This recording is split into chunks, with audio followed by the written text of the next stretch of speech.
Good evening, everyone. Welcome to this wonderful Thursday evening. We've got a wonderful special guest, a friend of mine.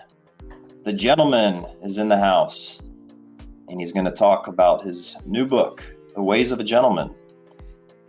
I picked it up recently, and I really enjoyed it, and I think you'll enjoy this conversation tonight. So we're going to hang out for about another minute, give people a chance to tune in, and we will begin shortly.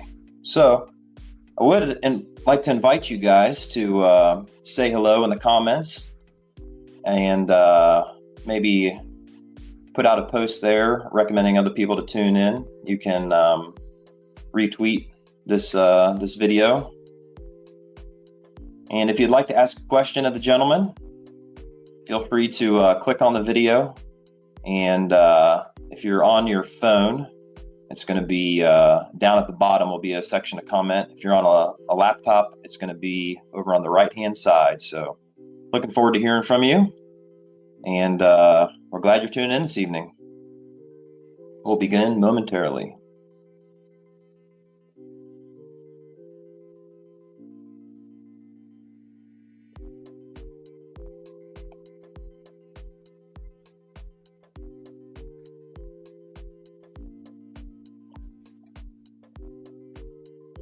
Gentlemen, we are looking live and ready to go on X. How are you doing this evening, sir?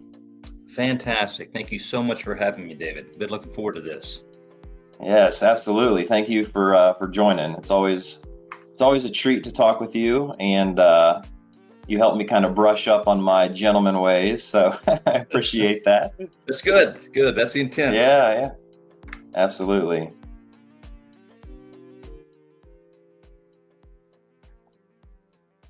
All right, gentlemen, how are you, sir? I am wonderful. Thank you. All right. Looks like we've got some people tuning in, and welcome everybody. We're glad that you've tuned in this evening. We've got a special guest, The Ways of a Gentleman. I really enjoy his account here on X, and I'm sure you do too. If you're not subscribed to him, I really encourage you to give him a subscription, not a subscription, but follow. I'd appreciate one as well. But we're going to dig in this evening and talk about the gentleman's new book, which I have in hand, and I've thoroughly enjoyed and recommend it to you. So we're going to get started here. Gentlemen, do you want to tell us a little bit kind of the journey behind your account and what led to this book? Absolutely. Yeah. So this is actually a project that I started probably about 15 years ago. And when I first started this, I was thinking of my sons, and I wanted to create something that they would have as a reference, things a man should know.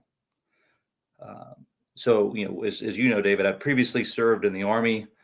So I was gone a lot, and I felt like, hey, this is something that they can use. So at first, I had, in addition to manners and etiquette, manly skills, how to change the oil, how to change a tire, those sorts of things. And then I returned from one of my deployments and found that there's this other guy called The Art of Manliness, and he had kind of taken some of those ideas on the manliness side. And I said, well, that's okay. I'll shelve this. I'll come back to it later. So, having retired from the Army earlier this year, I dusted off some of my notes and decided to focus entirely on just etiquette in general, things that a young man or any man should know as they navigate life. Oh, that's great. Yeah, I know. I've always, growing up, my dad kind of impressed manners on me and, opening a door for a lady and things like that. So I kind of had these loose ideas in my head. I knew some of them to follow, but I didn't have anything in writing to know this is, what you do at a restaurant, and this is what you should wear, or, at the table setting, these kinds of things. So your book is like a great little, and to say a book, it is a book, but it's thin enough that you can stick it in your your coat or in your backpack or something, and it's an easy read, and it's like a quick reference manual. So it's a great little tool. Yeah, and that's exactly how I envisioned it. Is just a quick reference with some rules to follow, and Yep. as you know, it's broken down into 3 chapters with 48 rules overall that you can quickly reference, whether you're going out to eat or a young man's going on a date, whatever it might be, and just kind of brush up on a few skills before you go out. Oh, that's awesome. And man, the more I'm out in public, the more I see this is definitely needed now. So many people are lacking these skills. So um, I've got your pictures pulled up here. If you want to kind of start us into the book and kind of walk us through it, that'd be awesome. Yeah. So again, when I was writing this book, obviously there's been a lot written about manners and etiquette previously. Emily Post, most notably, that's one of the books that I've read in the past. There's all sorts of classes. I was very lucky as a young man to have attended a series of classes in my youth, between 6th, 8th, 10th, and 12th grade. And as you advanced in school, so did the rules that you were learning. So by the end, in your 12th grade, now you're learning how to attend a formal meal and how to waltz, those sorts of things. So I'd always kind of had those notes available, but I felt like with this book, how do you pare it down to a few just major areas of a man's life? So what I've decided on is that, let's focus on a few things that would be helpful. And one of those is the gentleman at meals. How do you conduct yourself when you're out at a restaurant or just at your home? And then secondly, what about when you're just out in public in general? So that's the second part, is the gentleman about town. And it could be whether you're conducting yourself in public transit or maybe at a museum, and you'll see some of those rules in there. And then lastly, which is probably the most important, I think, is how a young man or any man should conduct themselves with their lady. And I think Absolutely. that's very important to me. I have 2 sons, but I also have a daughter. And I think it's imperative that men have a certain level of respect and admiration for ladies and treat them as such. So that last chapter lays out some rules of behavior towards the lady. And really, again, this is, I kept in those 3 areas. So I felt like those are the 3 big areas that sometimes can be confusing for young men navigating this world, right? Because things that used to be readily apparent or just common knowledge, they have kind of faded with modern society for a number of reasons. So that's the areas that I've decided to focus on for this particular book. Yeah, I think those are 3 great, the main sectors of our lives, and definitely covers the majority of it. So, all right, you want to let's dig into the first section, the gentleman at meals. Yeah, so this is the again, some of this is pretty easy to understand. The first thing is even something as simple as when you're seated at a restaurant.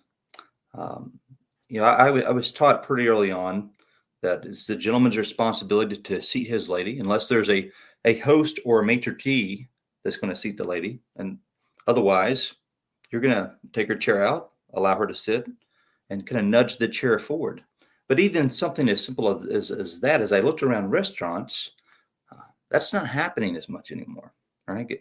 A man and woman enter a restaurant, and now they're just sitting down and eating. So I'll talk a little bit about that first. Hey, how do you act when you enter a restaurant? Right? If there is a host or a maitre d' that's leading the way, then the lady should be allowed to immediately follow the host, and the man follows after them. And if the host or maitre d', it is their obligation to seat your lady. If they fail to do that, then of course the man steps in and does that. But most importantly, and I think the ladies in the audience will agree with this, it is incumbent upon the gentleman to ensure his lady has the best seat with the most space. So if there is a view to be seen from your table, the lady is the one that gets to see that view. If there is space needed for her purse, whatever it might be, maybe a hat, then she's the one that gets that space. So that's just something to keep in mind as you're seating your lady. And then, from that we move on into just the basics. Another thing that I noticed is, again, this is kind of old school to a certain extent, but even something as simple as napkin placement. Yeah. there's a couple of things that I've seen that make me want to write about this. And one is someone not using their napkin at all, or not placing it in their lap. It Right. remains to the side of their to the left side of their plate throughout their meal, and obviously you don't want to do that. And then secondly is, there are some people that will take the napkin and in a very bullfighter like fashion flap their napkin up and down and kind of make a show of it before they put it in their lap. And you don't want to do either of those things, right? You want to politely slide your napkin under your table. Uh, you fold it lengthwise and lay it on your lap and use it discreetly to just a dab at your face throughout the meal. So again, something simple, and we kind of take it for granted, but clearly, as I've observed, and you probably have too, David, that some people just don't know to do that. So that's why I included some of those basic things like that in this Yeah. book. And we might think, oh, do I need to be so strict about the table manners and the rules, and do I really need to not put my elbows on the table or the napkin on my lap? But we've all been at a meal with somebody that is like a pig at the table, and we all think like how unpleasant that experience is. But you don't ever want to unknowingly be that pig, like That's you don't right. know what other people's Yes. tolerance is or their sensitivities to, you start talking with food in your mouth and you think that that's okay, but it's really upsetting somebody else's meal or something. And I really like you kind of have this theme through the book of like, is the gentleman's job to put other people at ease, not Yes. draw attention to himself, and just to like think about other people first. And that's like what you're expressing here. It's great. Absolutely. I think if I had to just encapsulate all of these rules in this book into one item, and that would be it, is uh, yes, there's a lot of outward things that a gentleman does, but it comes down to putting others at ease. And every one of these situations and every one of these rules, that's what it comes down to, right? Yeah, And that's great. I and want I want to show. Oh, I'm sorry. Go no, ahead. well, yeah, I was just going to say is that and as part of that, when we do observe someone that maybe they're not doing things as correctly as they should, manners or etiquette wise, um, a true gentleman, you don't call that person out. You don't make Mm, a mockery of them. You just continue yeah. to do your thing and set them at ease. And it's not our place to correct others publicly and embarrass them, right? It's on the contrary, we set them at ease. That's a great point. I want to show a couple comments we've got here. We've got Anne tuned in. Hello, Anne. Unfortunately, I do not read whatever you've posted there, but hopefully it's something positive. So thank you for tuning in, Anne. I always enjoy your post on X. And we've got Liberty Mom tuning in. Good to see you, Liberty Mom. She says, good evening, gentlemen. Happy to be here. I would like to know if the gentleman has tried to market this to homeschool groups. If not, I highly recommend it. Moms would love this to help teach their sons. That's a great idea, Liberty Mom. So, That is a James, wonderful have you thought about that yet? Well, I thought to some extent about how do you get this to young people, and I thought about a variety of different things, but not homeschool. So that is a great idea. I'm definitely gonna check that out. I think it's a wonderful thing to pursue. Yeah, definitely a growing demographic. And Bleo Harris says that they've reposted this stream. So, hey, we Fantastic. really appreciate that. Thank you. Thanks for tuning in this Thank you very evening. much. Absolutely. Okay. All right. So, back to the gentleman at meals. Um, the table setting. This is something that's always kind of the basic table setting. I've got my knife, fork, and spoon. I know what I do with those. But you go to this restaurant and you've got multiple utensils, and you've got a smaller dish and this glass and this glass. How do we make sense of that? You kind of Yeah, tackle that. that's a great point. And you know, you see this chart that I borrowed from Art Italica, and this is a pretty simple place setting. As you said, you may have all sorts of additional items depending on the meal that's being served. Um, but throughout my career, as I would attend formal banquets, um, it was not uncommon to see people confused and maybe eating my from my bread plate, or I remember Right. one instance at a black tie event, and we're at a round table, and the person to my left and to my right have drinks, but I don't. And I realized, wow, well, the guy on my right is actually drinking my water, and I don't have any. So again, it's helpful to kind of keep some of these basic things in mind. Um, and again, you see here, it's always pretty simple. Directly to your front, you may have just a plate. You may also have a charger underneath the plate, right? That's just kind of a larger plate on which the plate rests. And then to your left, you've got your forks. To your right, your knives. And as this diagram shows you, you always have the sharp edge pointed towards your plate, right? It's not pointed out to the person on your right. And then, of course, you have your spoon. That's your soup spoon, if you have soup, to the right of your knife. And then above that, of course, it's all dependent on what you're going to be served. If you're going to have cake as a dessert, you're going to have a dessert fork there. And you see that's the way it should be pointed so that it can be pulled down to the left. And then likewise, if you're going to have ice cream or sorbet, you're going to have a dessert spoon at the top, again, with the handle pointed in that direction so it can be slide down to the right. Pretty simple stuff, right? And then you just work your way in, because typically what you're going to have is, again, it's going to be based on accordance of what's served. So on your left, you're going to have your salad fork first. So you know to use that first. Likewise, if you have soup, you'll start on the right side with your soup spoon and work your way in. So pretty simple. And I put this in the book too, if there's some sort of odd utensil that's being used, like a fish knife or whatever the case may be, and you don't know how to use it, just watch the host or watch someone else at the table. It's that simple. Yeah. And then the other thing is that I mentioned, again, just to think back, and I've taught my sons this as well, is don't forget which bread plate is yours and which drinks are yours.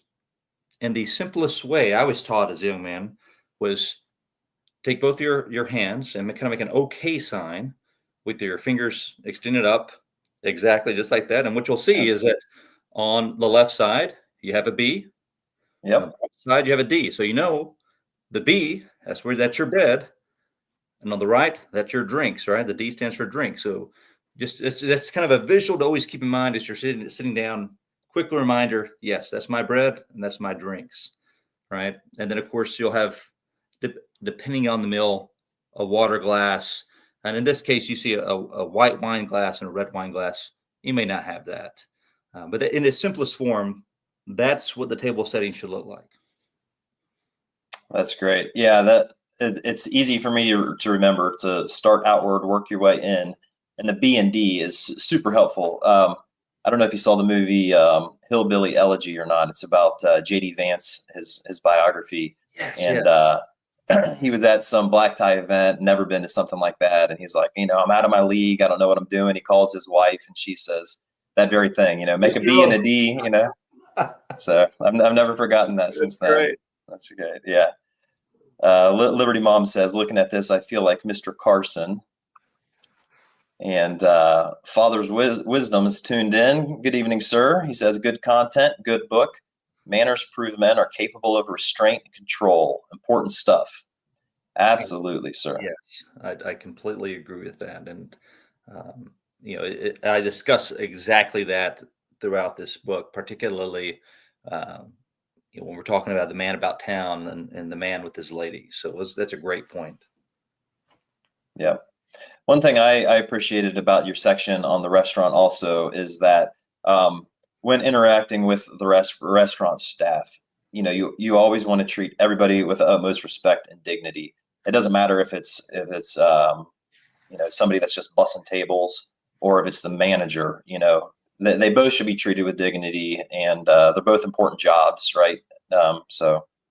Yeah, absolutely. And let's see. I was a server for a couple of years in college, and I tell you, there are some people that I'm not sure why, but they just want to treat servers very Yeah. poorly. And Yeah. I can tell you, when you do that, you're probably not going to get the best service.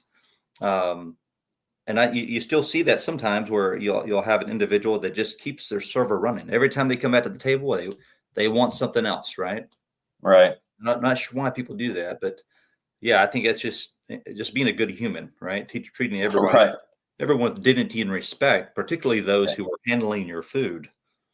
Oh, right. Yeah, I never want to make that person mad. You don't know what they might do, but Yeah, yeah, exactly. my daughter's a server at Bob Evans right now. She's in college and we're working her way through, and yeah, she comes home with the wildest stories of people, they just come in and just act like you're just a slave, or just they just talk to her like she's a dog or something. It's just.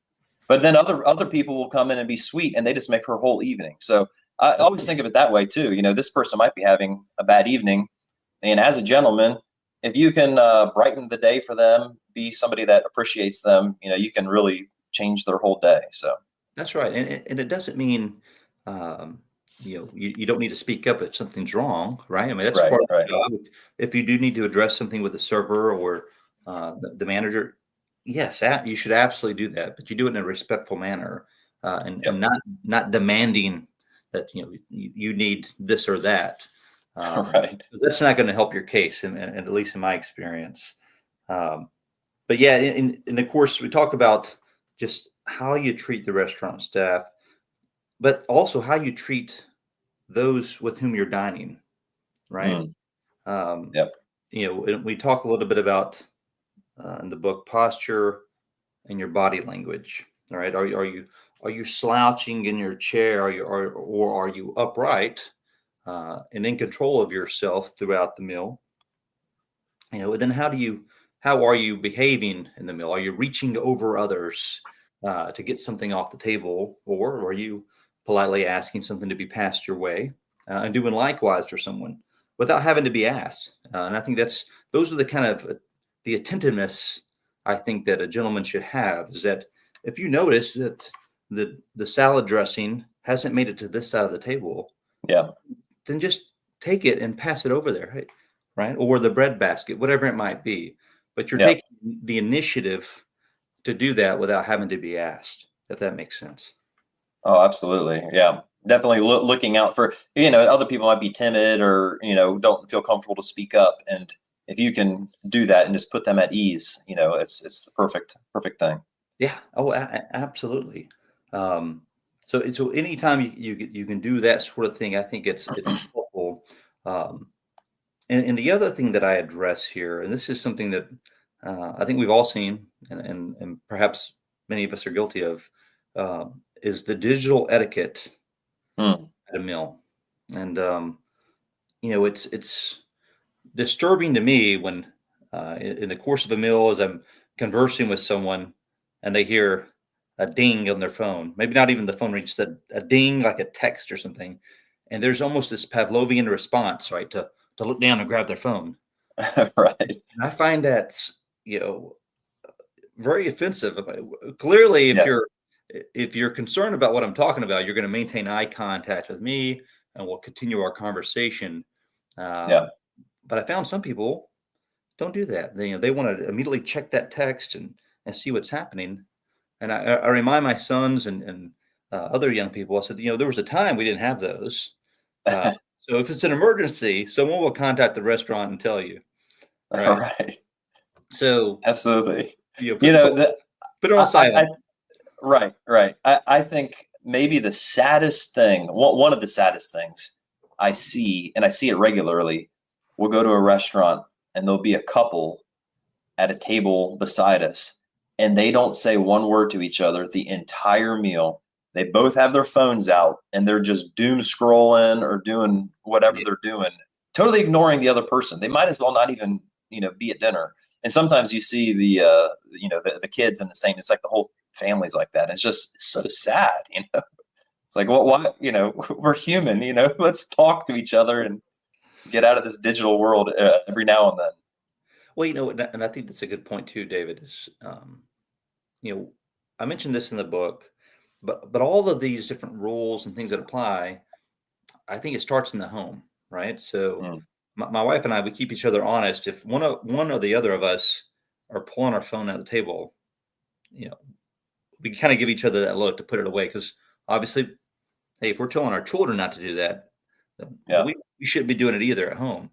And then even the table setting, my youngest is soon to be 10, and he's learned how to do the table setting. So it's not always this elaborate, but he understands how to do it. So when we do have a holiday gathering or if people are coming over, he's the one setting it, 10 years old. So he Oh, that's already great. understands how it looks, how to use his napkin, all those sorts of things. So that when you do go to a restaurant or you're out at a banquet, you're not in unfamiliar territory, right? You've seen this, you kind of know the setup, and you're a little bit more comfortable. That's great. Well done. Shall we move on to the next section of the book, The Gentleman About Town?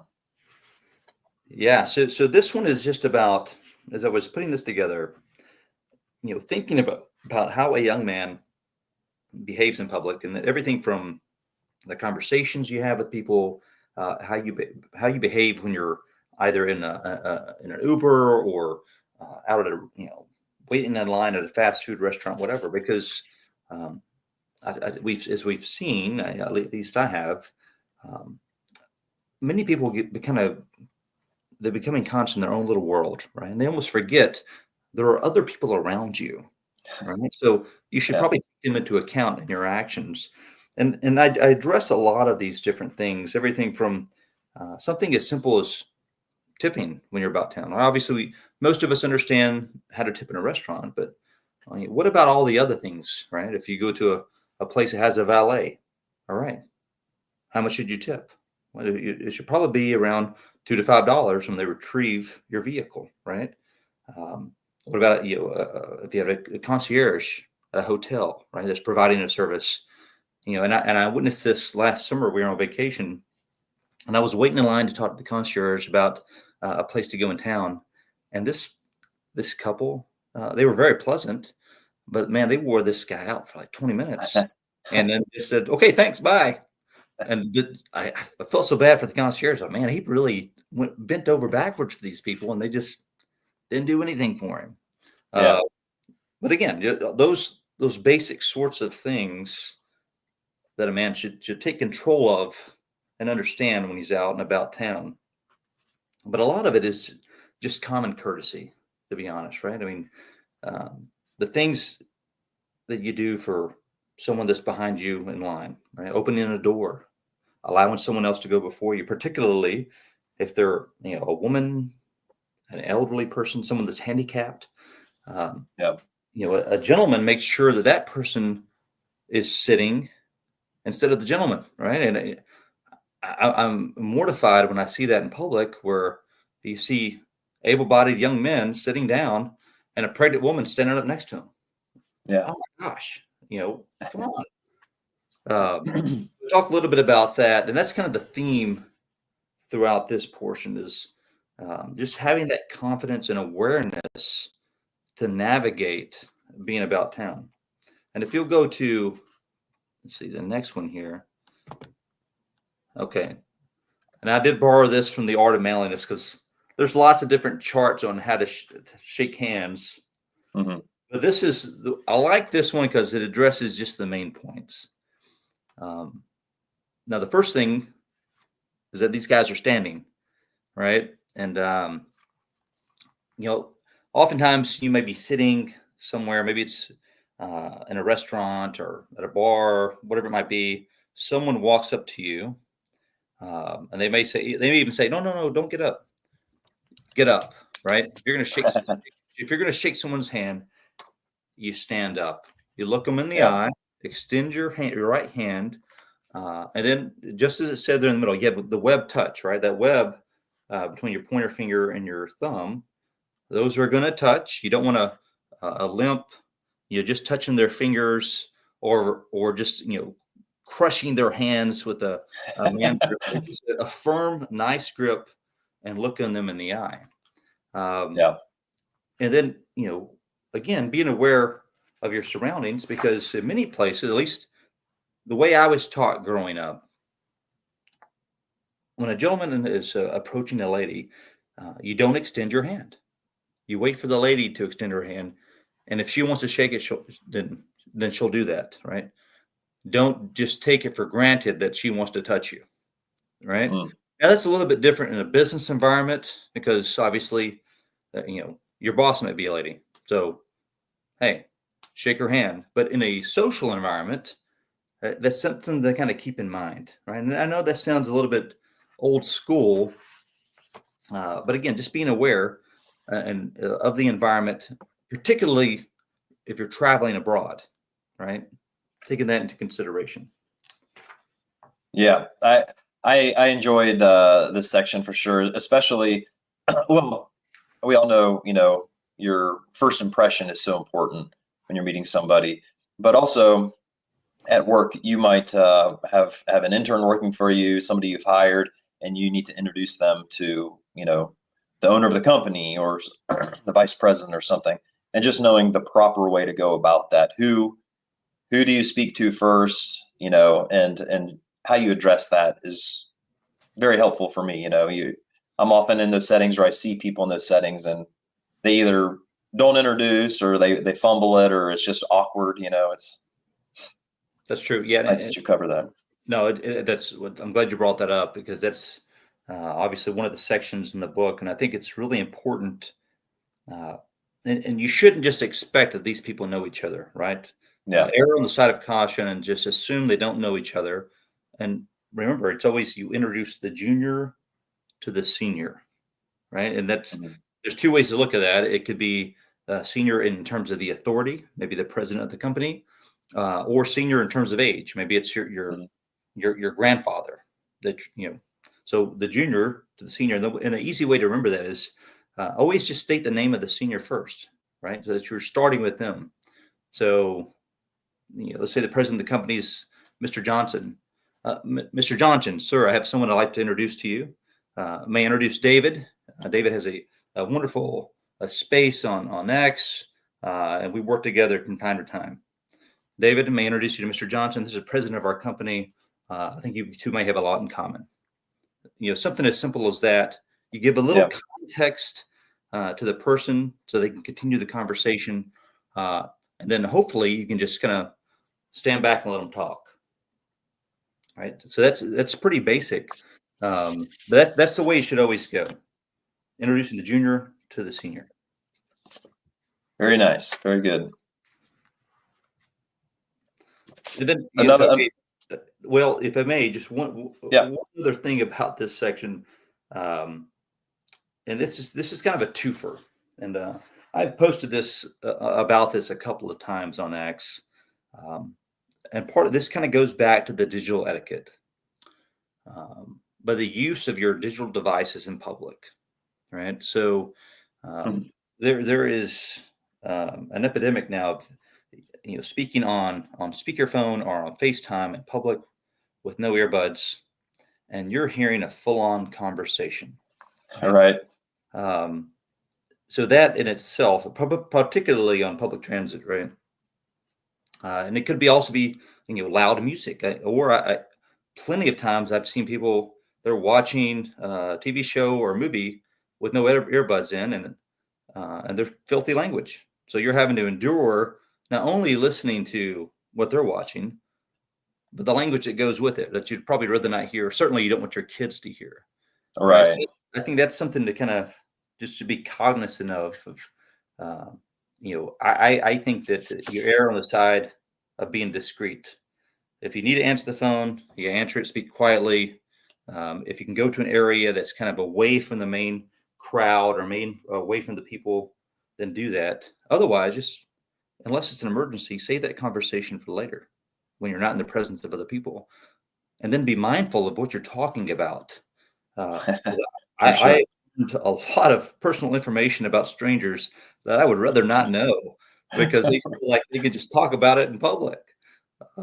So just a couple of things that I talk about in the book that I think we need to be mindful of. and then even when we begin to have conversations with people that we know, and this could be something as simple as you're in an Uber or a Lyft, and you know, I've had this happen with friends of mine where we're maybe in an Uber and they begin to have a conversation that I'd rather not have that driver hear about. That person's listening, but be cognizant of what you're saying publicly, and certainly Yeah. the old rules of avoiding controversial subjects. Right, you're not going to talk about politics, money, or religion, and if you do, all right, keep it surface level and don't go deep, or someone's going to get upset. Right. Yeah, I enjoyed the section, in even of how to have a conversation, not just what you're conversing about, but you point out, you should be like actively listening. Don't dominate the conversation and create a welcoming and positive environment. I have a wife that is she's I guess some people would call her shy. She's not so much shy as she just doesn't want to. She doesn't want a bunch of attention or to dominate a room when she's in a room full of people. But we'll be at settings where everybody else just won't stop running their mouth. Nobody ever thinks to think maybe she has something she'd like to say, or we should ask her about this. And at the end of the night, they'll say, "Well, your wife didn't say anything," and it's like, "Yeah, you didn't give her a chance to." Right. So we should be mindful. The gentleman should be making sure everybody's included, everybody feels comfortable and at ease. I really like the way you handled that in your book. Yeah, and I think that's a few things that my grandmother taught me early on that I've always kept in mind is um, when someone is talking to you, they should feel like they're the most important thing in the world, right? You're making eye contact with them. You're genuinely interested in what they have to say. And for people that don't, are shy or a little bit introverted, well, ask them questions about themselves, right? And what I've seen is generally people will begin to open up a little more when you ask them about themselves, and especially when you find a common interest that you can talk about. Uh, Hmm. but as you said, it kind of goes back to taking the initiative when you're at a dinner table, right? You do the same thing in a social setting. When you see someone that's maybe they're not talking, maybe they're alone in the corner, you take the initiative to just go up and talk to them, right? Or uh, if you see someone, this is another thing that keep in mind. Kind of be aware of who's around you. So when you're in a social setting and there's maybe two or three of you having a conversation, and you kind of see someone on the periphery trying to kind of make their way in, yeah, open up the space and Right. invite that person in. And if you don't know them, introduce yourself, and kind of having that opening spirit so they feel like they're part of it as well, right? Taking that initiative. Yeah. Yeah. We've all been the odd man out at one point or another, and you know how it feels. So it's Right. nice when somebody makes it easy for you, to join the group. Absolutely. 100%. Um, you also address attire in public, and we've all seen, I think, the people of Walmart pictures and things, or people in their pajamas, or it's real common at college, people going to class in their pajamas and stuff like this. But your rule is basically err on the side of being overdressed, and I think that's a great way to think about it. How often are you going to church or to a dinner or something, and you think like, what should I wear? Can I get away? It shouldn't be, can I get away with this thing? It should be, am I going to offend somebody if I wear this? Should I maybe step it up a little bit? Yeah, that's right. What's appropriate for the occasion? Because wherever you're going, it's important to somebody, right? And I've always been of the mind that if I dress down, uh, then maybe I'm being offensive to that person that this is important to, right? Yeah. And of course, everyone knows that there typically, if you're given an invitation for something, whether it be a wedding or a banquet, usually there will be the dress code on there to abide by. But if there's not, as you said, err on the side of dressing up.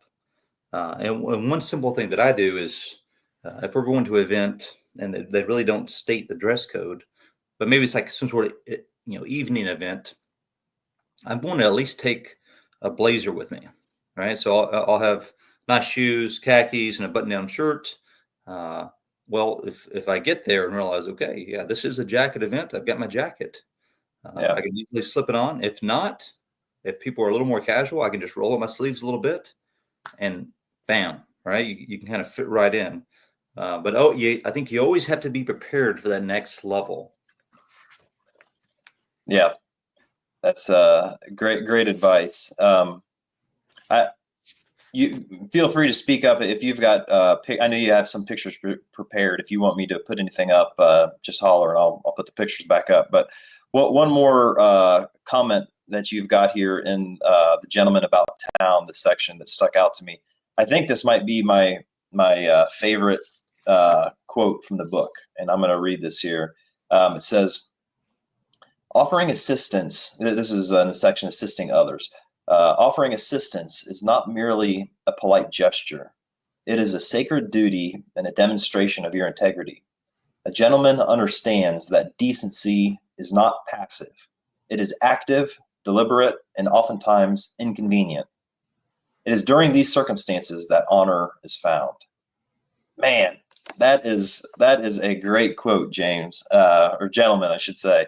I just love that it's not passive. It's not. It is active. It's deliberate, and it's often inconvenient. It's not just well, if it's easy and I don't have to do anything, then I'll help somebody, or I'll be a good boy or have my manners or whatever. It's you need to be active, deliberate, and oftentimes it's going to be inconvenient. Yeah, and I put that in there when I was writing that. I thought about my own father, and there was an incident. I was very young, maybe 8 or 9 years old, and it was Christmas Eve. We were at my grandmother's house, and she needed something from the local store. So it was my older brother and I went with our father to whatever it was, a gallon of milk. I forget what it was, but on the way back, there was a horrible wreck with a motorcyclist and a UPS truck, and no one is helping this young man that's in peril on the ground that was on a motorcycle, except for my father. Right now, of course it's late. It's Christmas Eve. You got places to be, but he went out there and saved that young man's life. Wow. Just kept going, and then eventually, finally, someone else stopped, and an ambulance showed up to help. But always keep that. I mean, it doesn't have to be that extreme, but it could be as simple as helping an elderly lady cross the street. Yeah. Right? Anything like that. Is that, yeah, it's inconvenient. You might be on your way to lunch. You got to get back to work, but do the right thing. What's the right thing to do? Right? Offer assistance and aid where you can. And in doing so, you make the world a little bit better place. Absolutely, man. And life is too short to be selfish every day. I mean, when you have the opportunity to help somebody, and at first you feel like, oh man, I got to get out of comfort zone. I got to do this thing, whatever. But when you do it, not only have you blessed this other person and made their day better, and it's usually they're in some kind of situation that's not pleasant for them. You help them out of that. You end up getting the blessing too, because you're like, you can feel good about yourself. You feel like a lousy human being if you turn your back on that, and ignore them. So that's great advice. No, 100%. And then, if I may, I would just say, the last thing on that chapter is just just showing gratitude and consideration of others. We talked a lot about consideration of others, but in light of just making others' days better, showing genuine gratitude when people do something for you. Right? It doesn't take much just to say thank you, and oftentimes that's lost in today's world. But I would offer, if they really go above and beyond, take the time to sit down and just write a note. That makes a huge difference for people when you actually get a handwritten note instead of a text. I think it shows that, yes, I appreciate what you've done for me, and I'm going to take some time out of my day to write it down and send it to you with a stamp on it. So uh, that's what I would. The exclamation point on that chapter is just consideration of others and gratitude. That's great. Yeah, little things like that can be so powerful, can't they? Oh, absolutely, absolutely. In the rare today's world, but they shouldn't be. Um, yeah, you can go back to this. So the last one is, and I should have mentioned this earlier, is Okay. just overall. I mentioned posture when you're at the dinner table, but just overall posture.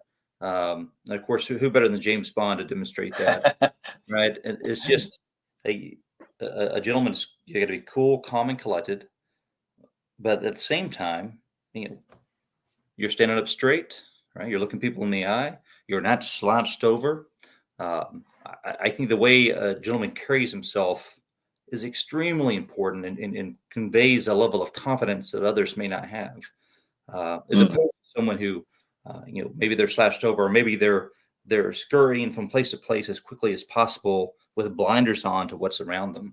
Um, yeah. One thing I would say is that you know we have to teach younger men that this is how you behave in public. Yeah, there Mm, might be the odd time where you have an emergency situation and you got to sprint down the street, but more than likely than not, hey, compose yourself, walk with good posture, and just display that level of confidence that others may not have. yeah. And it's not to be confused with arrogance. Being confident, it just means you're not intimidated by the situation. You know that you're capable and that you're kind of at ease. And it puts other people at ease when they're around somebody like that. And that's totally different from somebody that's arrogant. When there's somebody that's arrogant, then it's just like somebody's going to want to knock their block off maybe or something. Right. But There's a difference. There's actually, you're right. There is a big difference. yeah. Well, that's great. Well, James, gentlemen, would you mind telling us a little bit about your Substack here? I know you've got things you work on besides your X posts. So yeah, I started Substack. Gosh, I guess in March or April timeframe. I was looking for an outlet. I really enjoy writing in long form, and it's challenging to do on X. So I ventured into Substack, and it's been fantastic. I've been able to really explore a lot of subjects in depth, to include a lot of what we talked about this evening. And yeah, I'm very grateful. I'm over 3,000 subscribers right now. So I would ask everyone that's listening, if you're on Substack, I'd be very grateful if you check me out. And so we had to offer. I usually write 1 to 2 free articles a week, and then 1 to 2 paid articles a week. So please check it out. That's awesome. I know I'm signed up for your free articles and I enjoy them. But yeah, I definitely recommend anybody to sign up for that. And you and I also have another thing that we've kind of started into. I'm going to share my screen here if I can.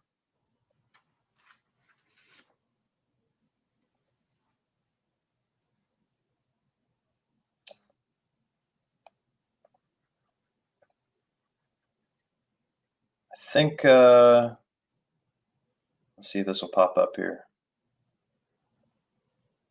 I got to remove this one. Oh, shoot.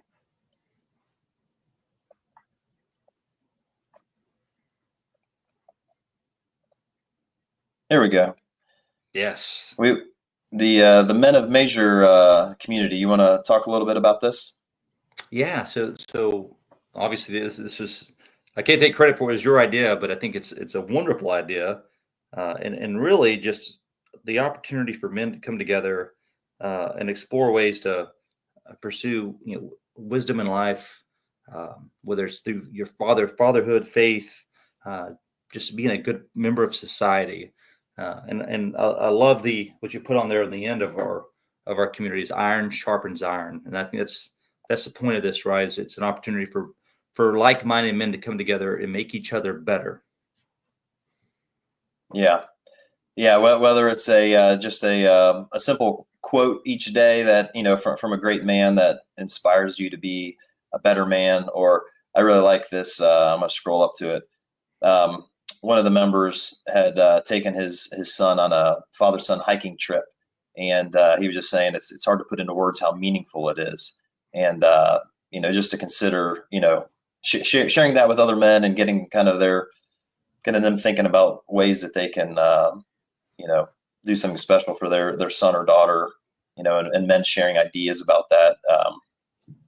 I know that this kind of puts me in the right mood each day to be the man I need to be. So highly recommend everybody out there to join, men and women. We all have men in our lives if we're not one ourselves, and you can be an encouragement to them. So feel free to check that out.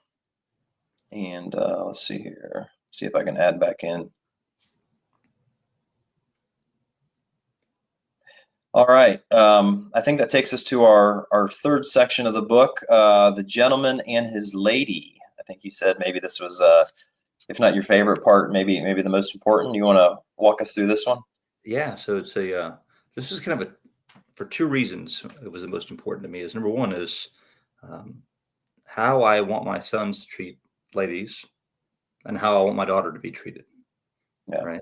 And so I kind of wrote it in that context, but to be honest, a lot of it is thinking about in my relationship with my wife, right? Is that in terms of communicating with her, being available to her, and then taking the initiative to ensure she has what she needs, whatever that might be.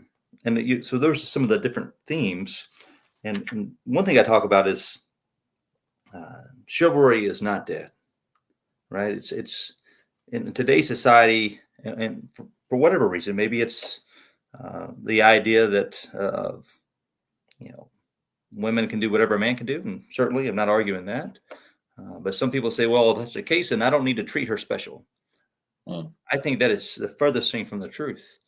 It is our responsibility as men to treat our women with the utmost respect and dignity. And when others don't, hey, it's incumbent upon us to call them out. Right. And I have no problem doing that in public. If someone's doing something that I find offensive to my wife or other ladies, I want to say something. And I think all men should do that. So I'll talk a little bit about that. And then it's also how we act, right? Are we opening the doors for them? Right. Are we being aware of what they might need? Whatever it might be. If they're carrying bags that are too heavy, I might not even know a lady who's coming out the grocery store, but if she's about to drop something, I'm going to go help her, right? It's just the right thing to do. Doesn't mean I'm better because of a man. It just means that I'm aware that lady needs help, right? So that's how this chapter starts off before we move into some of the other items. Yeah, that's great. I I like how you frame that. It's not. I don't know where people got this twisted idea that chivalry is somehow like toxic masculinity or something, or degrading to women, but it's about like, we value you above ourselves, and we're here to help or to serve, and man, there's so much. You see people like what's his name, that I'm glad I can't even think of the guy's name. Andrew Tate is out there, and he's just, all women are just, basically prostitutes to him. Life is about getting the most toys and just treating people like trash. And it's like, there's so many young men that think that's cool or powerful for them. But yeah, I've got a 21-year-old daughter and an 18-year-old daughter, and it's like, man, they come home with these horror stories of somebody took them on a date, and they just it's amazing. They obviously have never read your book. It's really sad. So yeah, this is definitely an important chapter. Yeah, and I think so. I think when we talk about things like dating, or it could be even your girlfriend or taking your spouse out, is all those little details. Like if you're going to take your lady out for a date, well, plan it. Don't leave it up to her to figure it out, right? Yeah. You got to know, hey, what is she interested in? Take mental note of things that she's mentioned in the past that she might want to do, and then ask her out and go do it, right? I think that in some cases you see men taking young men, especially, take a back seat, right? Just, I'm going to go pick you up about this time and we'll just go do something. Well, no, man, have a plan, right? Be mindful of the Yeah. time, right? Does she need to be home at a certain time for an event the next day? Whatever the case may be. But, you are being thoughtful, not just taking control of the situation. And then, Yeah, that is great. And I like how this isn't just, it just doesn't apply to a new relationship. I've been married for 23 years now, and it's just as applicable today. You cannot get stale and lazy in your relationship. You got to keep this up. you do. And that's one of the, it's funny you mentioned that, because one of the rules I talk about is communication, right? And I thought a lot about just what I've learned by being married, right? When I'm speaking with my wife, hey, it's got to be out of empathy and respect, right? Yeah, we're not always happy with each other. There might be, maybe I made her angry, or maybe she may be angry, but that's still the love of my life, and I'm going to treat her with the utmost dignity and respect. And in doing so, I'm setting the example for my children when they see. Yeah. And I think that's incumbent upon any relationship at any stage of a relationship, is, treating that person with dignity and respect. And then when they're talking, again, we talked about this previously, is being truly interested in what they have to say, right? You're not just, looking at your phone or scrolling as they're, talking to you about something that's very important to them. No, put your phone away and actually look them in the eye and talk to them. And above all, you got to make her feel heard and understood. One of the lessons I learned early on, and I kind of mentioned this in the book, is, hey, I don't have to try to solve problems. If she asks me to solve a problem, I'll solve the problem. Otherwise, I'm going to be open and respectful and listen to what she has to say. That's great. I really liked in this section also, you talk about the compliments that you give your lady and them being sincere. You want to tell us a little bit about that? Yeah, it's just about just showing that genuine admiration for your lady, and it's not always about uh, looks. Looks are going to fade, right? So that's superficial. And certainly it's okay to tell her she looks beautiful, looks nice, right? But what is it deep down that you really respect and admire, and compliment her on those things? And of course, I wasn't always, very good at that when I was a young man either. But I think it's important to teach our men to look deeper than their skin Yeah, deep. Beauty fades, right? absolutely. So, and regardless of fading, you still need to treat her with the utmost respect and be interested in her as a person, not her as an object. Absolutely, for sure. Yeah, today's culture, it's so superficial.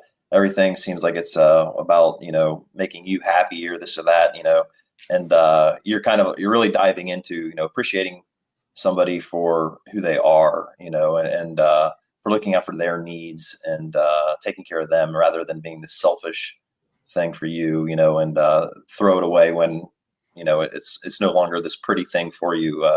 It's really really important stuff. I also like in this section you talk about standing up for your lady, which you mentioned earlier, but you kind of talk about how it's still your job to protect her. So even if somebody's causing a situation, and we've all been there when there's some drunk person or just somebody that's out to start trouble. Your first priority is to protect your lady too. You should try to de-escalate this situation, remove your lady from the situation. But if push comes to shove and you're kind of in that situation, you're standing up for her. Yeah, that's right. The old saying, yes, discretion is the better part of valor. So you do want to de-escalate. You should never immediately escalate the situation to physical violence. Yeah. But at the same time, if your lady is in danger, hey, that's what you got to do. You're the man. right? You're going to Yeah. confront the danger so that she doesn't have to experience it herself. Yeah, it's something that's got to be done. And again, it could be something as simple as, vulgar language, right? It's, hey, can you hold that down? And my wife and kids are here. Oh, Right. I've had to do that. And most of the time people are, oh yeah, sorry. Uh, and then in other cases, of course, as you said, it could be someone that's severely intoxicated or threatening. And that's a different situation. You still have to address it, right? If you don't, then that's cowardice. And Yeah. I think our ladies expect us to stand up for them regardless of the situation. Yeah. That's, man, really important stuff, gentlemen. I want to show the book again. This is the book we're talking about tonight, everyone. There is a link to it, gentlemen, on your X page, correct? They can click on it and find how they can purchase it. So yeah, and it's really inexpensive. It just takes you to Amazon, I think, as where I ordered it, and you'll support the gentleman, but you'll also have a great pocket guide to keep with you. You can read this thing quickly and answer some questions that you've got out there and be able to refer to it later. And if you've got kids, boys in the house, man, that's a great stocking stuffer right there. Or even for ladies, young women in your house, for them to know this is what they should be looking for in a mate. Not one of these clowns that's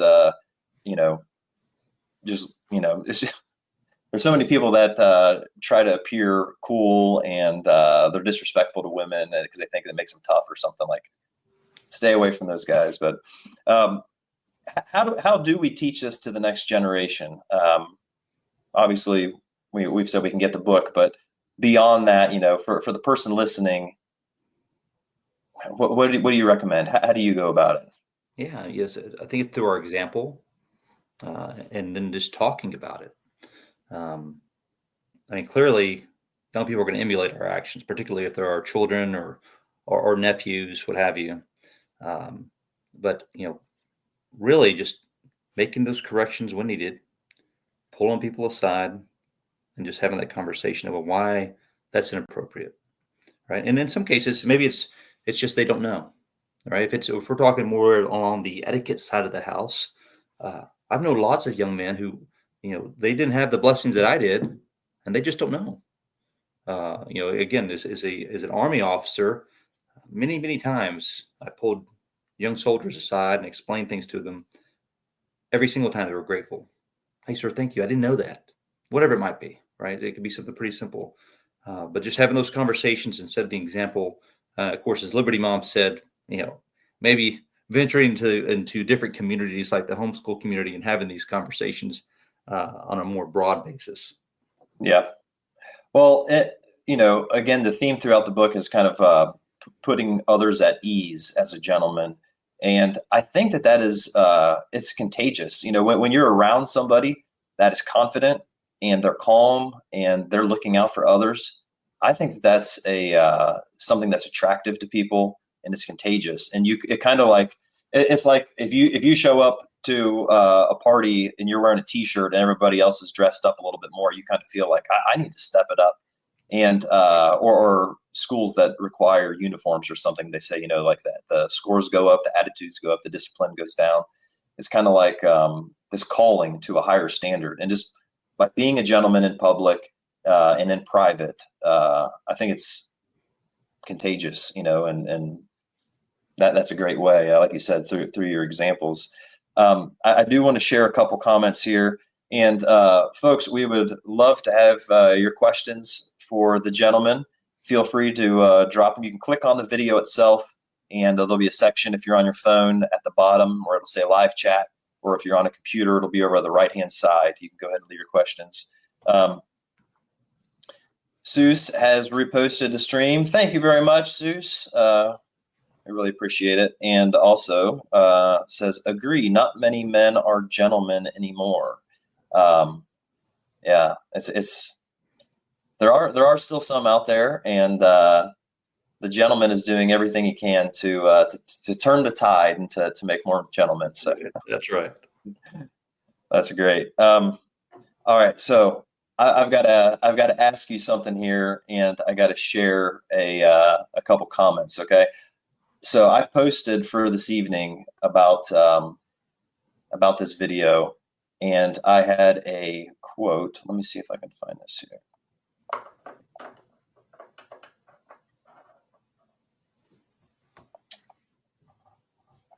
All right, so I had this quote from Edmund Burke. It says, "Manners are of more importance than laws. Upon them, in a great measure, the laws depend." And somebody says, I've already mastered the manners. I just refuse to use proper etiquette and grace on an uncivil platform such as this. I said, etiquette, grace, and manners are not masks we put on or take off when it's convenient. The person said, yes, they are. They are not innate. They are situational. You want authenticity, then don't play the game of grace and etiquette with everyone. Pretending otherwise only shows you wear a mask all the time. So my question is authenticity more important than a supposed facade of manners? That's kind of seems like a mantra, that our society has embraced, to just be yourself, be authentic, just kind of do you. What do you say to that? Yeah, I think that's a sad way to go through life, right? If you choose to be authentic to the degree that you have no care for or concern for others, then that's just who you are, and you're ill-mannered, and you're going to have a really hard time in life. Now, if that person, let's say if they are naturally self-centered and just not a nice person, yeah, it's still, I think, good for them to exercise etiquette, and just, even if they don't feel in their heart, just be a good person, right? Just be kind to others. And yes, they may not feel the intrinsic value, but they may feel the extrinsic return of being kind to others. So they might not otherwise gain, whether it be in Mhm. their public or private life. But it goes back to the Edmund Burke quote: "Is the basis for civil society is manners and etiquette and how we treat one another." All right, you can have all the laws you want, but if you don't have common decency towards one another, you're going to fail as a society. And it starts with, for us, being gentlemen. Well said, sir. Let me ask you, as we're wrapping up here, what about the ladies? Are there any basic themes you can recommend to them? You've kind of talked about, the gentleman's place. What about the ladies? Yeah, I think it's for our young ladies particularly, is they do not stand for a man that's going to treat you with disrespect and ill regard, right? If he's demonstrating the type of Andrew Tate type of attitude, that he's better than her, that he can't even get out of the car to open up the door for her, that's not the guy that she needs to be with. And she needs to call him out for it, right? And if we set that example and show young ladies, this is the standard that men in your life should live up to, then that's a start, right? We do that through our example. But if they just allow young men to treat them in a poor way, then that's what they're going to get. So demand the best from the young men in your lives. Great advice. Great advice. I'm not seeing any comments here. So, sir, with that, is there one final takeaway you'd like to leave us all with? Well, first of all, David, thank you so much again for having me. I'm glad this. I didn't have the technological issues we had on our first conversation. That was fun. So I sincerely appreciate you giving me a second chance. So thank you for that, and I do want to thank everybody online as well for tuning into this, and then everyone that just has given me the support on the X platform and Substack, and as well for my book. And it's just amazing, the community that exists on X, and there's so many people out there that have been supportive, and I just want to thank all of you for that. We already mentioned my Substack, and so I'm working on my next book now. This is Oh, great. the art of leisure rules for hosting, recreation, and travel. It'll be kind of the same format, just general rules to abide by in those three areas. But it all comes down to this. So is, hey, we've talked about it before: consideration of others and putting other people at ease. Right? It's not about being better than other people. It's not about being arrogant because you know the rules of etiquette. It's about being comfortable in every situation and then making others feel comfortable as well. That is great. Well said, sir. And thank you for joining us tonight. I appreciate you on X. I appreciate what you're doing, and I appreciate your time this evening. Ladies and gentlemen, The Ways of a Gentleman. Here's his book, Mastering Etiquette and Grace in the Modern World. Highly encourage it. You'll find a link on his X page. And with that, have a good evening, everyone, and have a good evening, gentlemen. Thank you, and we'll see you next time. Thank you, David. Same to you. Bye-bye.